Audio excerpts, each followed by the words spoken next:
We have to understand, because the youngers maybe don't really understand why we are so crazy about that guy who played the last game with Brazil like 50 years ago.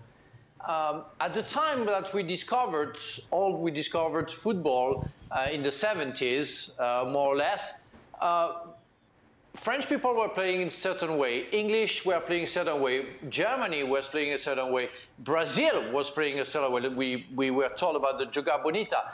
So it was something very special to see the Brazilian team, and especially to see Pelé. And it's why nowadays, most teams play the same way. It can be tiki-taka or a little bit more vertical, but we don't feel the difference, because players travel around the world, and you have many nationalities, inside every team in all clubs in the world.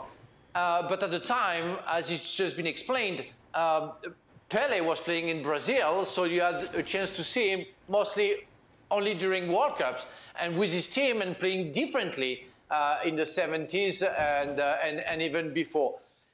But I just want to talk about something. Why we love him so much?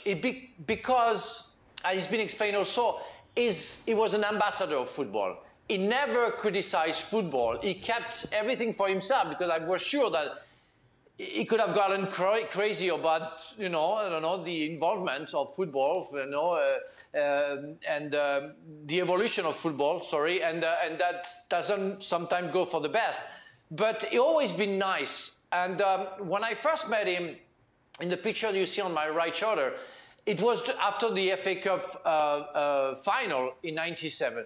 He had a word for every player. He came to the hotel where we were having a party, and behind me you have Ruud Gullit, was the coach of our team, and he came and he was so nice to everybody, saying a word to every players, calling them by their first name. He knew everybody. It was so nice, trying to speak English and saying words even to me as a defender, saying nice words.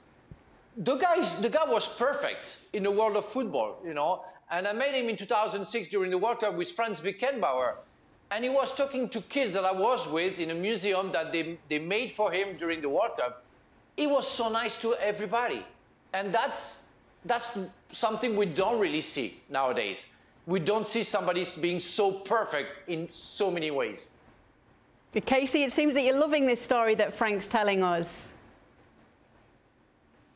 Well, it's everything you've heard over the years. And as you said, a lot of us who were introduced, at the end of Pelé's career as kids, and how that legend continued because of who he was off the field.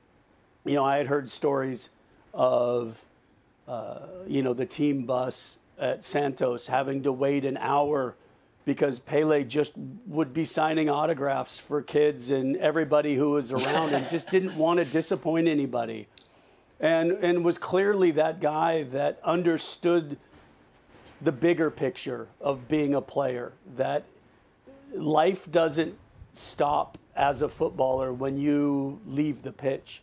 That's just a small part of it, that there's so much more how you can influence the game. And what's really great in a world of the toxicity of social media, you had a player who is still considered the best of all time, who all you talk about is positivity.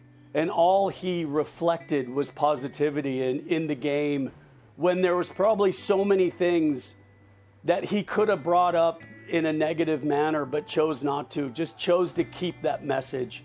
And I think because of that, the legend just continued to grow. Thanks so much for watching ESPN on YouTube. And for more sports highlights and analysis, be sure to download the ESPN app. And for premium content and live streaming, subscribe to ESPN Plus.